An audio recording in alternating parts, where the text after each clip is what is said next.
Vamos ya con nuestra mesa de actualidad, hoy protagonizada por el abogado Ignacio Arias Navarrete. Bienvenido, buenas noches. Hola, buenas noches. Y a su lado, José María Jiménez, es exsecretario de los socialistas en Burgos. Chema, ¿cómo estás? Buenas noches. Buenas noches, muchas gracias. Estarás contento como militante socialista con el resultado de la investidura, ¿no?, de esta semana. Pues la verdad es que yo soy afiliado, no soy militante, milito poco últimamente. Bueno, yo creo que hay gobierno, que eso está bien, eso es importante. Yo creo que este país necesitaba un gobierno. Evidentemente no estoy contento por cómo se ha formado ese gobierno, porque rompe con algunas de las tradiciones del PSOE históricas, ¿no? Desde luego el pacto con los nacionalistas catalanes, con Esquerra Republicana, la abstención de Bildu, son bueno, pues hechos que desde luego a un viejo socialista como yo, ya me puedo decir, ya me puedo llamar viejo socialista como yo, pues no nos gusta, ¿no? Desde luego no hay nada progresista en ser nacionalista, me parece que es precisamente todo lo contrario, ¿no?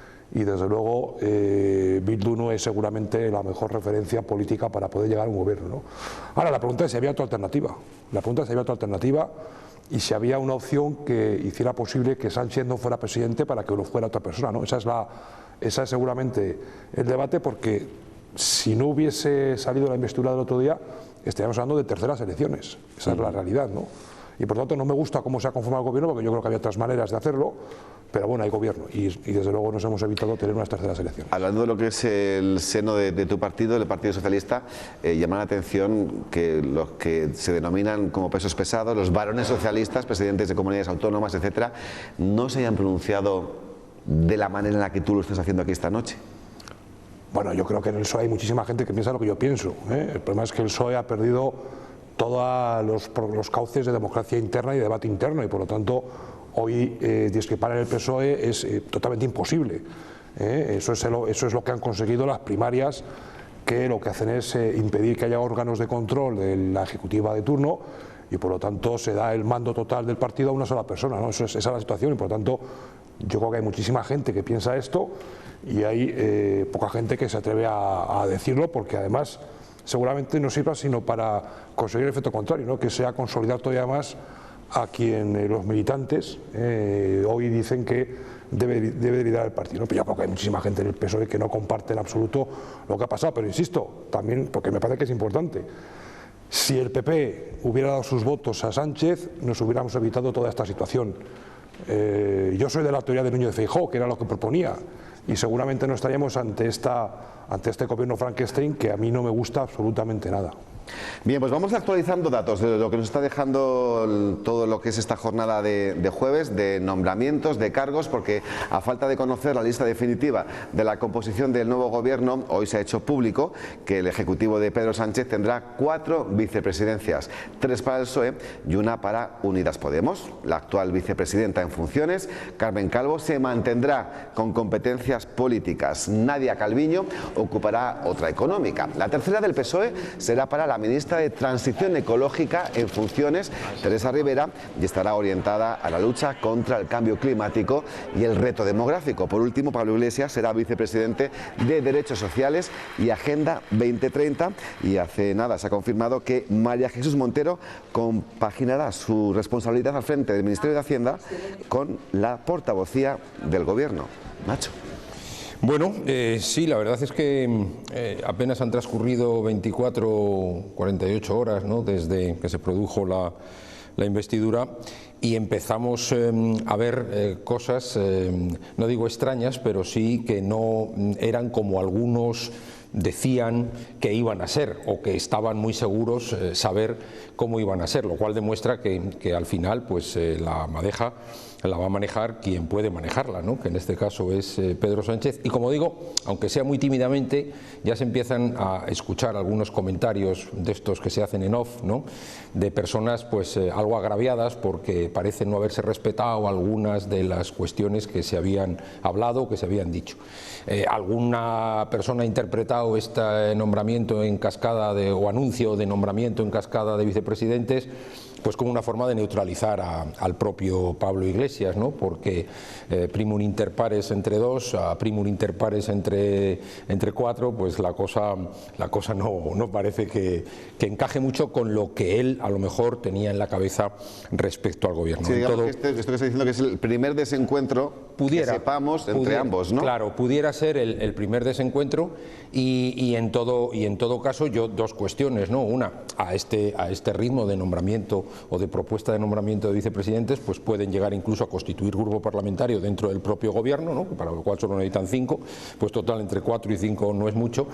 Pero fuera de la broma, hombre, yo sí que creo también que hay que tener en cuenta que nombrar gobiernos por adición, al modo de la Lotería Nacional, ¿no? Pues un gobierno que toque muy repartido, unos poquitos aquí, otros poquitos de allá, uno poquito para cubrir un área porque es moderna y hay que cubrirla, otro poquito porque a Podemos tal, pues no me parece tampoco que sea la forma de hacer, la forma más eficaz de hacer un gobierno, ¿no? Bueno, se hablaba de hecho de 20 ministerios, Chema, por cierto, ya está confirmado que este domingo el presidente del gobierno dará a conocer los nombres de todo su equipo. Chema. Sí, ¿Cómo crees tú que va a ser la convivencia entre todos? No, va a ser mala, vamos, yo no tengo ninguna duda. Es decir, yo estoy de acuerdo con el Sánchez de antes de las elecciones, que decía que un gobierno con Podemos era algo que le quitaría el sueño. Yo estoy de acuerdo con eso. Por eso creo que se ha perdido una oportunidad de que el PP permitiera, y Ciudadanos, permitiera gobernar en solitario al PSOE, que es lo que pasó, por cierto, hace no mucho tiempo con Rajoy, cuando el PSOE se abstuvo, ¿no? Yo creo que eso es lo que había que haber propiciado. Es verdad que Pedro Sánchez cerró enseguida las puertas a esa vía, y es verdad que Casado también cerró enseguida esas puertas, y por lo tanto esa era la posibilidad, yo creo, más solvente. No, sí, aquí vamos a ir a un gobierno de 24 ministerios, contando las vicepresidencias, por lo menos, donde va a ser muy complicado no tener dos gobiernos paralelos. De hecho, hay un documento que es curioso, ¿no? Es un documento que han pactado los dos partidos para pactar las discrepancias, ¿eh? Esto es algo que es también algo inédito, ¿no? Es decir, sí, no vamos a pactar lo que vamos a hacer, sino vamos a pactar cómo actuar cuando discutamos. Por lo tanto, se prevé que va a haber discusión y, evidentemente, el nombramiento de 3 vicepresidentes, además de Pablo Iglesias, pues es un primer toque de atención, ¿no? A Pablo Iglesias, que por cierto había anunciado a sus ministros, cuando lo tiene que hacer el presidente del gobierno, los ministros de Podemos les habían anunciado el pasado viernes, ¿no? Es decir, todo esto demuestra que va a haber ciertas tensiones en el gobierno, ¿no? También tengo la sensación de que la realidad es mucho más dura que los papeles, y por lo tanto muchas de las cosas que se han dicho que se van a hacer no se van a hacer por imposibilidad económica, por imposibilidad legal, por imposibilidad jurídica, porque Europa no lo va a impedir. Es decir, yo creo que es un gobierno que nace con expectativas, pero que va a tener muchísimos problemas. Bien, pues el gobierno autonómico también ha opinado sobre el nuevo Ejecutivo Nacional. El portavoz Francisco Igea reclama un trato de igualdad para todas las comunidades en la financiación, los proyectos de las obras y también las nuevas prestaciones. El gobierno no puede anunciar prestaciones que no dependen de él, si no las acompaña de financiación. Esto parece una obviedad, pero queremos también dejarlo claro desde el inicio. La política de infraestructuras no puede convertirse en una subasta provincial. Si seguimos a este paso, habrá 52 partidos provinciales que en el acuerdo de legislatura firmarán los proyectos de infraestructura del Estado. Esto es completamente irracional. Sí, ya siempre se ha hablado de un reparto injusto entre autonomías, pues ahora que hay que pagar tantos favores, puede ser más injusto todo, ¿no?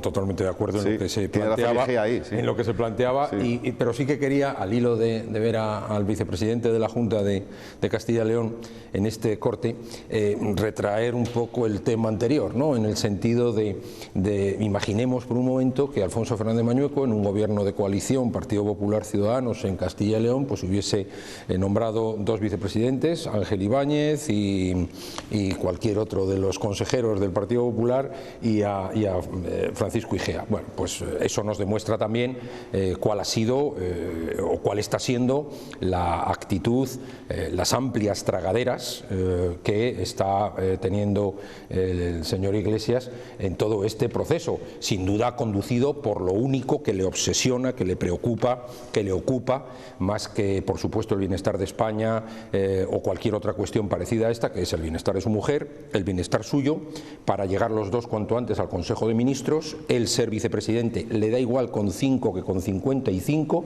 y estar ahí exclusivamente. Es que lo demuestra tan a las claras cuando vemos comparaciones como esta, que realmente yo tengo dudas de si incluso Pedro Sánchez está pensando que realmente quiere hacer un gobierno de coalición o va a hacer un gobierno de coalición. Tengo mis serias dudas, pero sí que quería muy rápido una reflexión a propósito de la estructura del gobierno, ¿no? Un gobierno de 20 ministros, más allá de, insisto, de que sea más eficaz o menos eficaz, yo creo que este tipo de órganos, cuanto más amplios, pues menos eficaces y más riesgos de lo que apuntaba Chema, de discrepancias y descoordinación, sin ánimo de hacer la más mínima demagogia. Sí que quiero decir que cada vicepresidencia tiene un coste elevado de más de 75.000 euros, más luego todo lo que significa mantener un soporte de apoyo a la vicepresidencia. Cada ministerio, además del ministro, con un coste de más de 72.000 euros al año, también comporta la necesidad de tener un secretario de Estado, una estructura de ministerio. Quiero decir que ya sé que puede alguien decirme es el chocolate del loro, pero tengamos también en cuenta si España necesita de verdad, requiere de verdad un gobierno con 20 ministros. Yo tengo mis serias dudas. Bueno, Pablo Iglesias, de hecho, ha criticado muchas veces el excesivo gasto en este sentido, ¿no? Claro. Y no solamente en personal, sino también en lo que es la nómina, lo que es la retribución. Claro, y lo que comporta todo un ministros incluidos, quiero decir. Claro, o sea que, por supuesto. Ayer algún compañero de tertulia vuestro de este informativo apuntaba una posible bicefalia. ¿Veis que esto se puede dar? Yo no tengo ninguna duda que se va a dar. Yo no tengo ninguna duda. O sea, yo creo que Pablo Iglesias... Mira, hay una imagen del otro día que a mí me parece muy clarificadora, que es cuando se echó a llorar. Es decir, cuando sale investido Sánchez y se echa a llorar. Yo no he visto nunca eso, porque se supone que uno en política está para servir a los demás, no para llorar cuando consigue algo personal, porque los logros en política personales se consiguen, pero uno se les calla. Es decir, está bien uno conseguir objetivos políticos personales, ¿no? Es decir, él tiene tal ansia de llegar al gobierno, llegar al poder, que el otro día se le escapó las lágrimas, ¿no? Y por lo tanto yo creo que va a ser incapaz de mantener una relación leal con el gobierno. Si es que estoy de acuerdo con lo que decía Sánchez hace unas semanas, insisto, es que le va a quitar el sueño, porque Pablo Iglesias no ha dejado nunca ni va a dejar de aspirar a ser el presidente del gobierno de este país, y por lo tanto él tiene que intentar sacar toda la rentabilidad posible a su paso por el gobierno, y eso pasará por discutir o por confrontar alguna vez con los miembros del PSOE. Esto es algo evidente, y por lo tanto yo creo que eso va a dar más que un problema. Luego los periodistas se lo van a pasar bomba, y yo creo que los ciudadanos igual pues lo verán con más preocupación, ¿no? Pero vamos, que va a pasar, estoy casi convencido. Hombre, yo creo que lo que decías tú de las lágrimas, yo creo que a veces las emociones no se pueden reprimir, ¿no? Y sobre todo a esos niveles, cuando llevas tanto detrás, quiero decir, ¿no? Que a veces... Sí, pero al final es porque tú has conseguido algo, es porque lo has conseguido tú. Claro, evidentemente. O sea, él no estaba pensando en ese momento en los ciudadanos, Yo creo que una persona que va a ser vicepresidente del gobierno pues tiene que saber aguantarse las lágrimas en ese momento, ¿no? En fin, quiero decir, me parece que es un poco clarificador de sus ansias por llegar donde ha llegado, ¿no? Y luego, a ver, a mí lo de Irene Montero, yo no tengo ningún problema con que la preparación técnica, académica de Irene Montero es indiscutible. Sí. Pero claro, es que si Aznar hubiese puesto a Botella de ministra o Zapatero hubiera puesto a su esposa de ministra, se hubiera montado la de Dios. Y claro, es verdad que la política española actual es un poco el show de Truman, ¿no? Es decir, es todo un show. Es decir, qué buena definición. Lo que ahora pasa, hace unos años era imposible que pasara, y hoy es algo como normal, ¿no? Lo de mentir constantemente, lo de decir una cosa y hacer lo contrario a la siguiente. Es decir, es verdad que vivimos en una situación política pues bastante curiosa, ¿no? Nacho. No, apuntar simplemente que coincido totalmente con la apreciación de Chema en el sentido de... Es decir, Pablo Iglesias, lo lógico es que en este gobierno trate de destacar personalmente y como representante de un grupo político que integra el gobierno de coalición por las actuaciones normales políticas, ¿no? Eso va a resultar extremadamente difícil por la propia dinámica con la que se trabaja dentro de un gobierno, ¿no? Obviamente yo creo que a nadie se le escapa que un gobierno trabaja evidentemente por el bienestar de los ciudadanos y del país, pero los ministros trabajan para el protagonismo y el liderazgo político del presidente del gobierno. Esto es lo normal en cualquier gabinete, ¿no? Claro, Pablo Iglesias va a tener difícil destacar desde la normalidad. ¿Desde la normalidad por qué?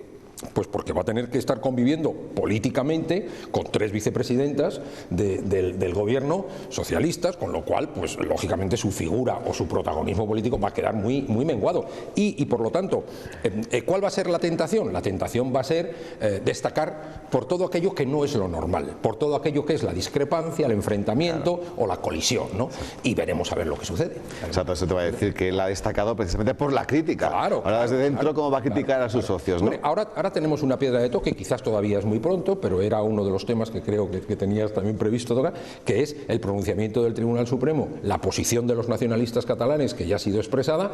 ¿Qué va a pasar, ¿no? ¿Cómo se van a pronunciar las fuerzas que integran la coalición? Pues ponemos antecedentes a los espectadores y lo comentamos. Oriol Junqueras no podrá salir de la cárcel para acudir al Pleno del Parlamento Europeo del lunes. Lo ha determinado el Tribunal Supremo por partida doble, además. Por un lado, no suspende cautelarmente la inhabilitación decretada por la Junta Electoral y por otro establece que no puede tener inmunidad parlamentaria porque ya está condenado y además con sentencia firme. No saldrá de prisión ni tiene inmunidad parlamentaria. Son las 2 decisiones que ha tomado este jueves el Supremo sobre Oriol Junqueras. Por un lado, la Sala de lo Penal ha comunicado al Parlamento Europeo que el exvicepresidente catalán está inhabilitado judicialmente por su condena a 13 años por sedición, por lo que no se le permitirá recoger su acta de eurodiputado, ni se tramitará un suplicatorio para pedir que se le retire la inmunidad. Es la respuesta a la sentencia del Tribunal de Luxemburgo que reconocía la inmunidad a Junqueras cuando fue elegido diputado en las elecciones de mayo, un momento en el que estaba en prisión provisional aunque el juicio por el proceso estaba prácticamente terminado. El Supremo establece la prevalencia de la condena firme. Al igual que en su otra decisión, ha rechazado suspender de forma cautelarísima el acuerdo de la Junta Electoral Central que inhabilita a Junqueras, como pedía su defensa para que este lunes saliese de la cárcel para tomar posesión de su acta de eurodiputado en Estrasburgo. Pues un fuego más, ¿no?, que se aproxima. Claro, claro. La verdad... aunque sí que es verdad que Esquerra está separando mucho al presidente del gobierno de estas decisiones. Sí, pero bueno, yo esta tarde he leído alguna cosita, muy pocas, pero ya apuntaban, bueno, pues una vez más a la descalificación en conjunto. Incluso alguien deslizaba que ya había habido una advertencia en el sentido de, bueno, pues que esto, que había que pararlo porque claro, porque no casa. Es decir, al final los nacionalistas siempre utilizan la misma técnica y a ella se suma con mucha frecuencia, por no decir siempre, la extrema izquierda en España que representa y encarna Iglesias y Podemos, ¿no? Que es repetir algo 200 millones de veces para que al final la ciudadanía en su conjunto, los medios de comunicación por supuesto, los medios de comunicación que cenan, desayunan, comen y duermen con ellos muchas más veces, pues nos lo creamos todos, ¿no? Pero claro, luego llega alguien que, con una aplicación del derecho, de la normativa tanto nacional como europea, y yo he podido leer un poquito del auto, pero la verdad es que no deja resquicio a la duda. Pero insisto, como lo han estado repitiendo hasta la saciedad, poco más o menos que había alguna expresión o alguna idea que se ha sostenido estos días como que había que anular el juicio y la sentencia y la condena, y poco más o menos que había que poner en libertad de forma inmediata a tal.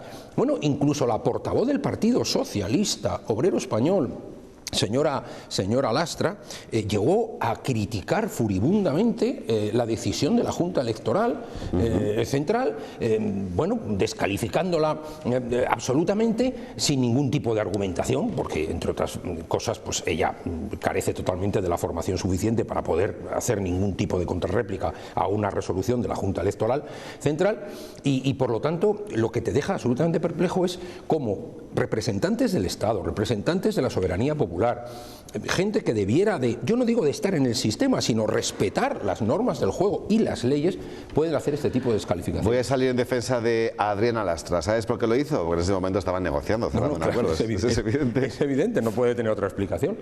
Chema, un minutillo. Totalmente de acuerdo con lo que ha dicho Nacho, ¿no? Fíjate, yo que pensaba que Junqueras y Puigdemont querían ser eurodiputados para defender los intereses de los catalanes en Europa, y resulta que era para intentar aprovecharse de las situaciones de inmunidad que puede ofrecer el cargo, ¿no? Bueno, yo creo que esto no hay ninguna duda, es decir, es evidente que no había otra opción que Junqueras no pudiera salir, ¿no? A ver, yo también tengo la sensación, y acabo rápido, que Sánchez, una vez que consiga los presupuestos, aprobar el presupuesto, que ese es su objetivo prioritario, bueno, va a empezar a vacilar a todo el mundo, porque es lo que lleva haciendo durante muchísimo tiempo y por lo tanto todo lo que se ha firmado con Esquerra Republicana, yo creo que esta Esquerra es consciente, va a empezar a volar por los aires en cuanto haya presupuesto. Por eso vamos a ver unos meses primeros muy tensos, porque imagino que Esquerra querrá agarrar algo antes de que se apruebe el presupuesto. Una vez que se apruebe el presupuesto, yo creo que esto va a ser otra parte del Show Truman 2. Pues con eso me quería despedir, porque el titular, la frase de la noche, por parte de un reconocido socialista burgalés, por su trayectoria lo he reconocido, porque empecé muy joven: la política española es el show de Truman. Con eso nos vamos a la cama. Es buena despedida. Gracias a los dos, que descanséis. Buenas noches. Buenas noches. Hasta la próxima. Adiós. Y se marchan 2 minutos y volvemos con el relato lo que más destacado, que ha pasado informativamente hablando este jueves.